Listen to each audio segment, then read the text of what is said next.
I had always been an avid hiker, finding solace in the beauty and tranquility of nature.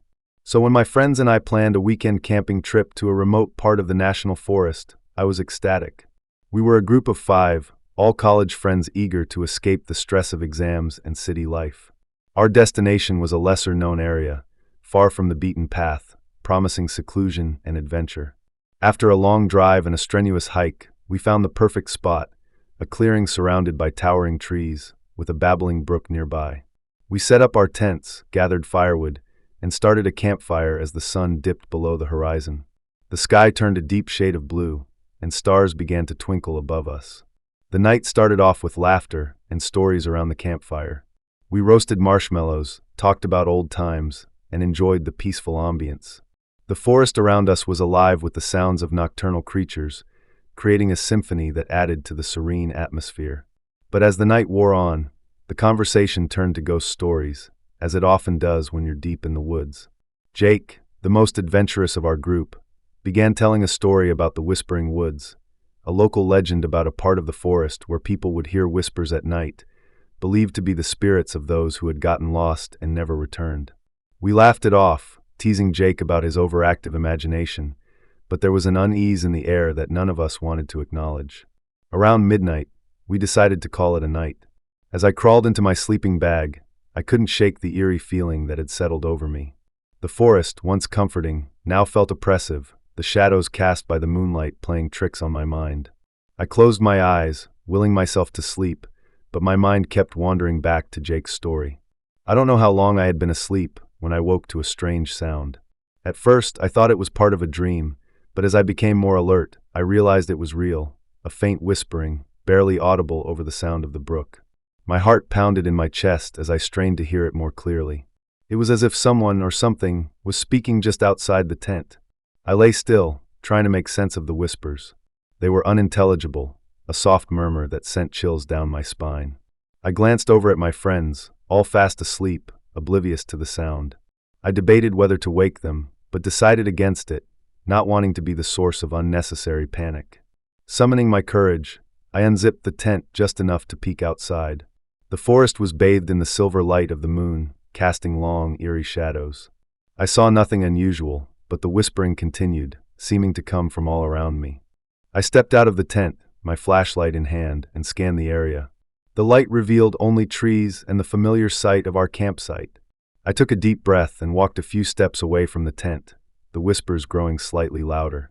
It was then that I saw it, a figure standing just at the edge of the clearing, partially obscured by the trees. My heart leaped into my throat. The figure was indistinct, shrouded in shadow, but I could tell it was watching me. "Who's there?" I called out, my voice trembling. The whispers stopped abruptly, replaced by an oppressive silence. The figure remained motionless, its presence unnerving. I took a step back, every instinct telling me to return to the safety of the tent. But I couldn't look away, my curiosity battling with my fear. As I stood there, the figure slowly raised a hand and pointed deeper into the forest. A cold dread washed over me. I didn't want to follow, but something compelled me to take a few steps forward. The figure turned and began to move away, gliding silently between the trees. I hesitated, glancing back at the tent where my friends slept, unaware of the eerie encounter. Finally, I decided to follow at a distance, my flashlight illuminating the path ahead. The figure moved gracefully, almost floating, leading me deeper into the forest. The trees grew denser, their branches intertwining to form a canopy that blocked out the moonlight. The darkness was almost tangible, pressing in on me from all sides. After what felt like an eternity, the figure stopped at a small clearing. In the center was an ancient-looking stone circle, covered in moss and vines. The figure pointed to the stones, and then, as suddenly as it had appeared, it vanished. I was left alone, standing in the clearing, my flashlight casting eerie shadows on the stones. I approached the circle cautiously, the whispers returning, now more distinct. They seemed to be coming from the stones themselves, as if they were speaking to me. I couldn't understand the words, but the tone was pleading, desperate. I knelt down, running my hand over the smooth, cold surface of the stones.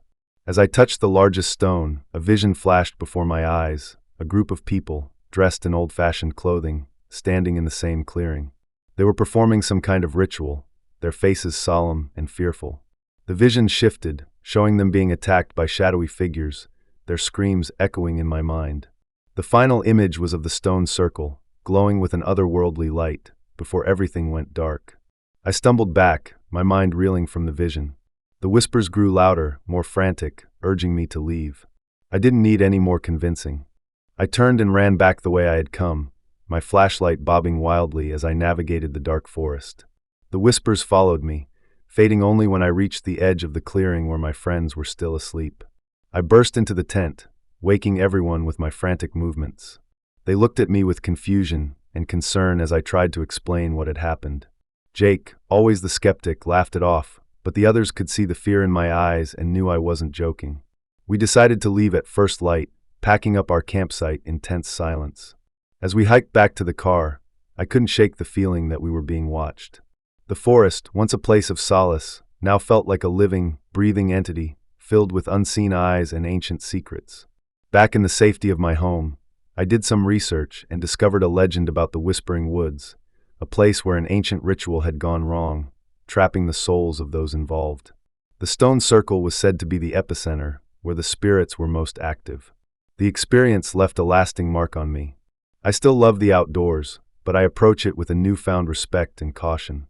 The Whispering Woods are a place I will never forget, a reminder that some legends are rooted in truth, and that the past can reach out and touch the present in the most unexpected ways. Story number 2. It was supposed to be a peaceful escape, a chance to get away from the hustle and bustle of city life. I had always loved hiking and exploring the great outdoors, so when I stumbled upon an old, overgrown trail that wasn't marked on any map, my curiosity got the better of me. The forest was dense, with towering trees and thick underbrush, and the further I went, the more I felt like I was stepping back in time. The trail led me deeper into the forest, the sounds of civilization fading away until all I could hear were the rustling leaves and the occasional call of a distant bird. After about an hour of hiking, I spotted something through the trees, a structure of some sort. As I approached, I realized it was an old cabin, seemingly abandoned for years. The cabin was small and weathered, with a sagging roof and windows that had long since lost their glass. Vines and moss crept up the walls, and the door hung slightly ajar. I hesitated for a moment, a shiver running down my spine, but curiosity pushed me forward.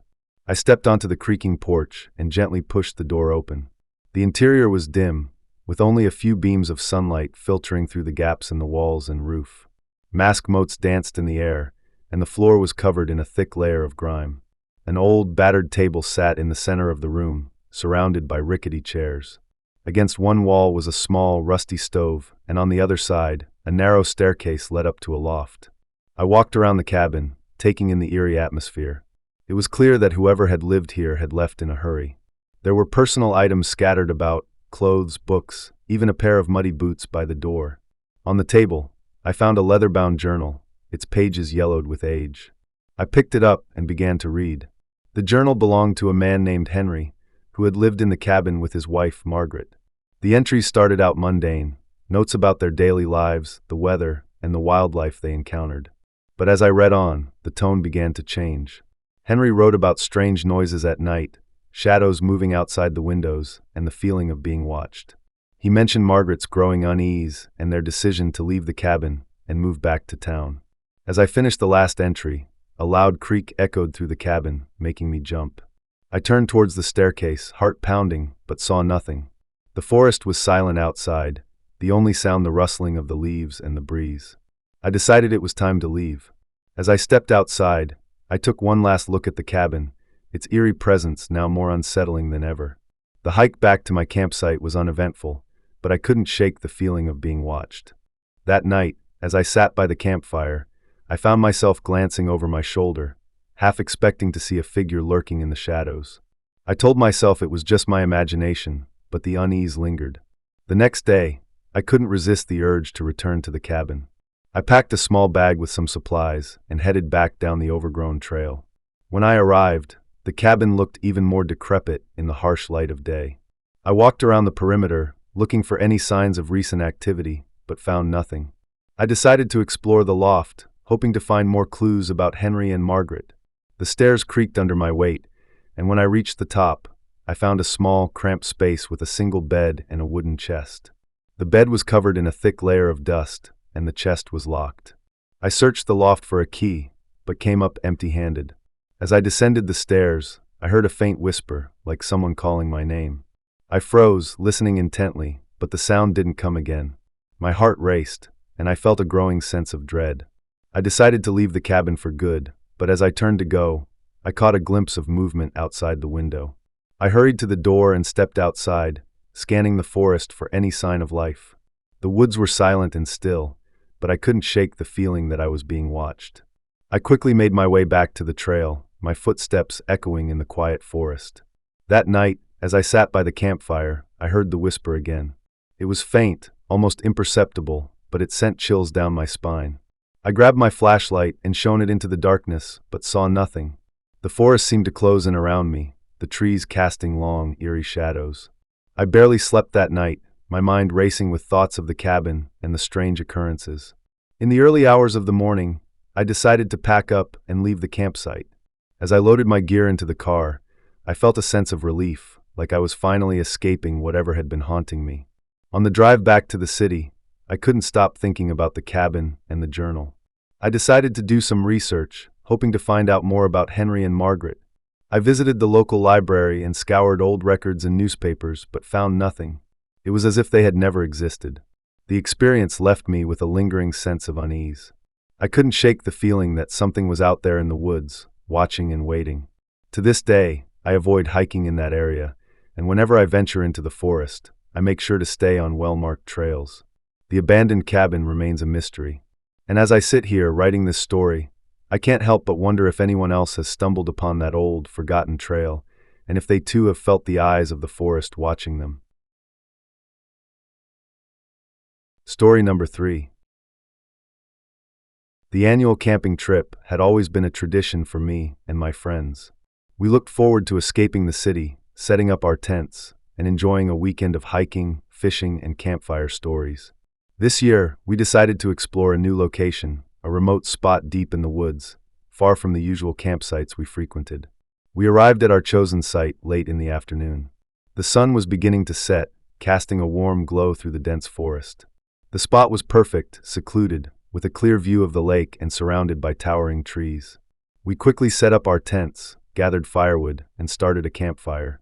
As the night fell, the forest came alive with the sounds of nature, crickets chirping, leaves rustling in the breeze, and the occasional call of an owl. After a hearty dinner cooked over the campfire, we settled in for our favorite part of the evening, sharing ghost stories. We took turns telling tales of haunted houses, mysterious disappearances, and eerie encounters. The stories were all in good fun, meant to send a shiver down our spines before we retreated to our tents for the night. As the fire died down, we decided to call it a night. We put out the remaining embers, packed away our food to avoid attracting wildlife, and headed to our tents. The forest was eerily quiet now, the only sound the gentle lapping of the lake against the shore. I crawled into my sleeping bag, feeling the comforting warmth envelop me. My eyes grew heavy, and I began to drift off to sleep. Sometime in the middle of the night, I woke to a strange noise. At first, I thought it was just the wind or an animal moving through the underbrush. But as I listened more closely, I realized it was the sound of footsteps, soft, deliberate, and coming closer.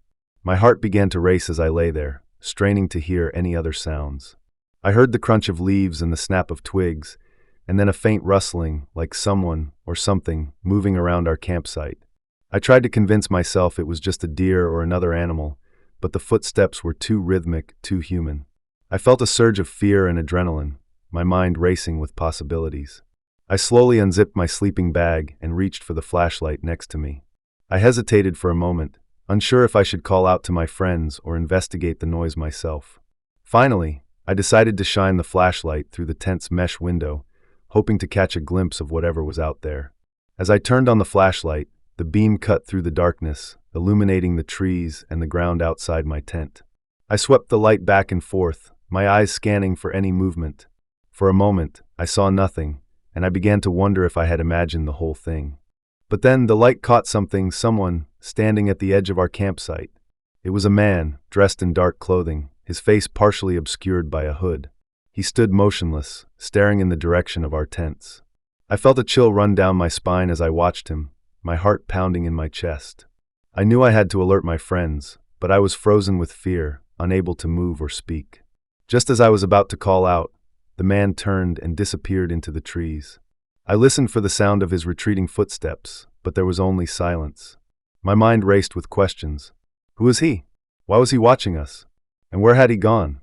I finally found my voice and whispered urgently to my friends. Guys, wake up. There's someone out there. One by one, they stirred, groggy and confused.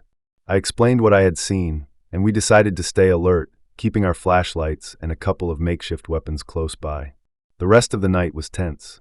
Every rustle of leaves or snap of a twig set us on edge. We took turns keeping watch, but the man didn't return. By the time the first light of dawn began to filter through the trees, we were exhausted but relieved to see the sunrise. Determined to figure out who the intruder was and why he had been lurking around our campsite, we decided to explore the area where I had seen him. We found tracks leading away from our site and deeper into the forest. With the daylight on our side, we felt a bit more confident and followed the trail. The tracks led us to a small clearing, and in the center, we found an old, dilapidated cabin. It was clear that no one had lived there for years, but the sight of it sent a shiver down my spine. We approached cautiously, peering through the broken windows and the partially opened door. Inside, the cabin was a mess, broken furniture, torn curtains, and debris scattered across the floor. But what caught our attention was a small table in the corner. On it, there were various items, candles, an old map, and a collection of strange, carved figures. It looked like someone had been using the cabin as a makeshift base or a place for some kind of ritual. We searched the cabin for any clues about the man I had seen, but there was nothing that could identify him. As we prepared to leave, one of my friends found a piece of paper tucked under a pile of old newspapers. It was a journal entry, dated just a few weeks earlier. The entry described strange sightings in the woods, mysterious figures appearing at night, and a growing sense of dread. We left the cabin, our curiosity now mixed with a sense of unease. The experience had shaken us, and we decided it was best to cut our trip short. We packed up our campsite and made our way back to the trailhead, constantly looking over our shoulders. Even after we returned to the safety of our homes, the memory of that night stayed with us. The thought of the man in the woods, watching us from the shadows, haunted my dreams. I couldn't shake the feeling that we had stumbled upon something we weren't meant to see, and the experience left me with a lingering sense of paranoia. To this day, I avoid camping in remote areas, and whenever I venture into the woods, I make sure to stay in well-populated campsites. The memory of that night serves as a chilling reminder of the unknown dangers that can lurk in the darkest corners of the forest. Story number 4. I had always loved camping, the tranquility of nature providing a much-needed escape from the chaos of daily life. This time, I decided to go on a solo trip, something I had never done before but had always wanted to try.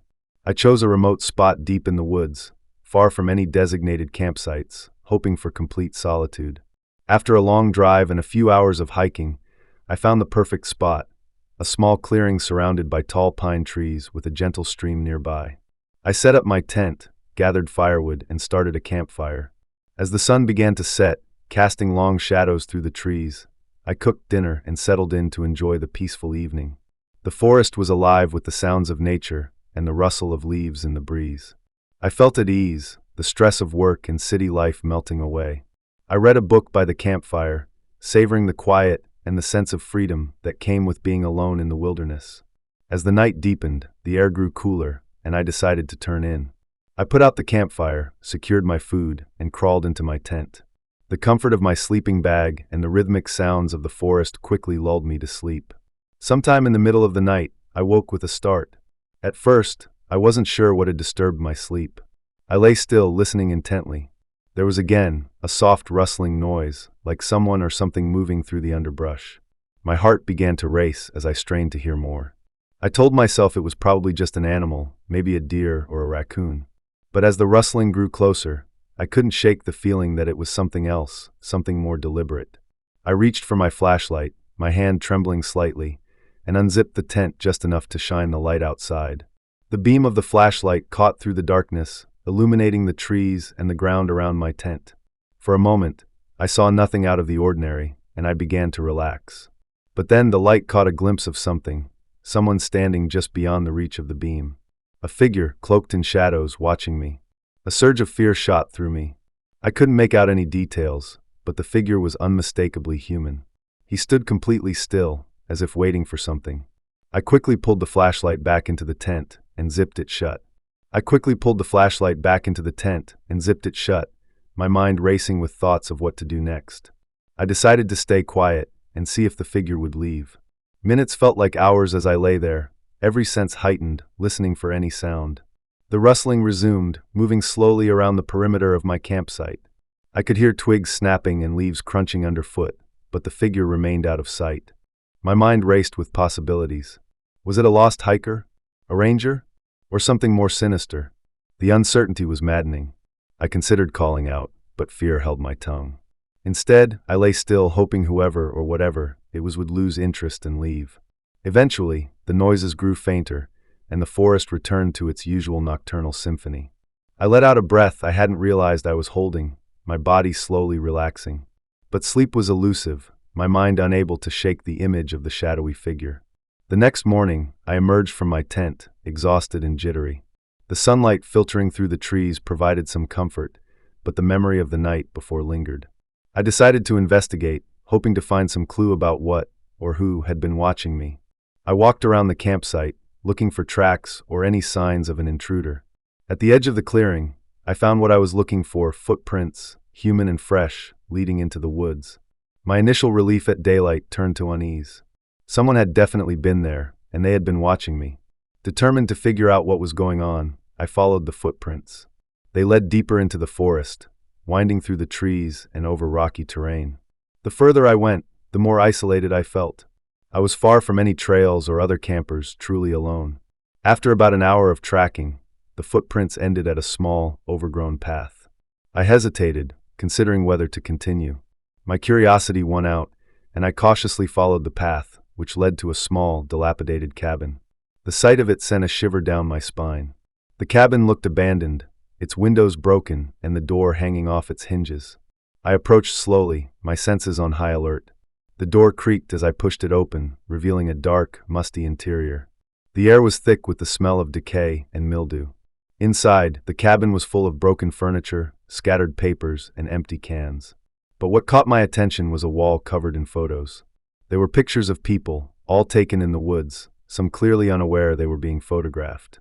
Among them, I found a photo of myself, taken the night before as I sat by the campfire. The realization hit me like a punch to the gut. Whoever had been watching me last night had been close enough to take a picture without me noticing.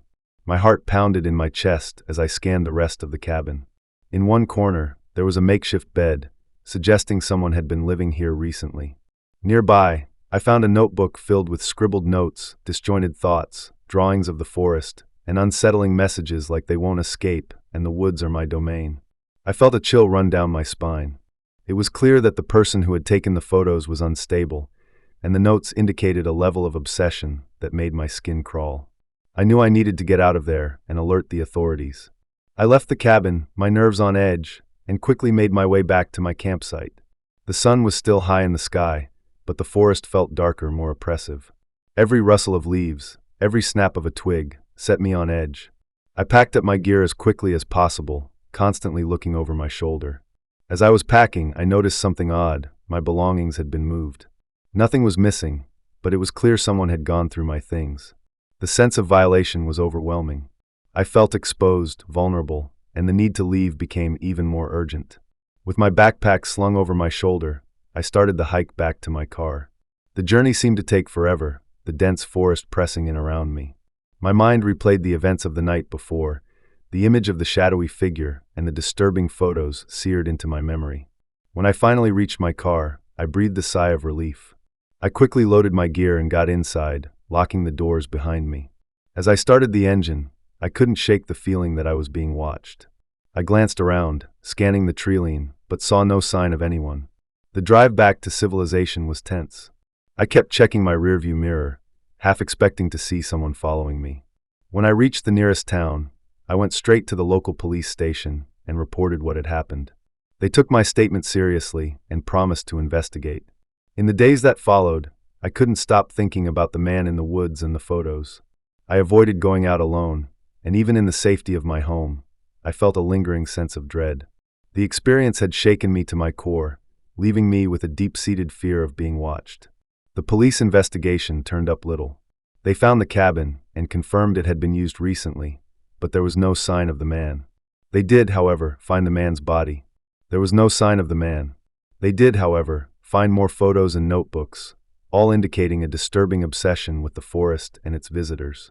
The case remains unsolved, and the memory of that night still haunts me.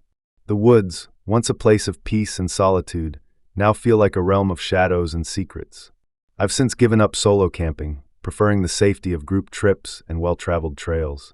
To this day, I keep my guard up, always aware of my surroundings, especially when I'm in the wilderness. The experience serves as a chilling reminder that the most serene places can hide the darkest secrets, and sometimes, it's not the forest you need to fear, but the people who lurk within it. If you enjoyed this video, make sure to subscribe to our channel and hit the like button for more terrifying tales. See you in the next video.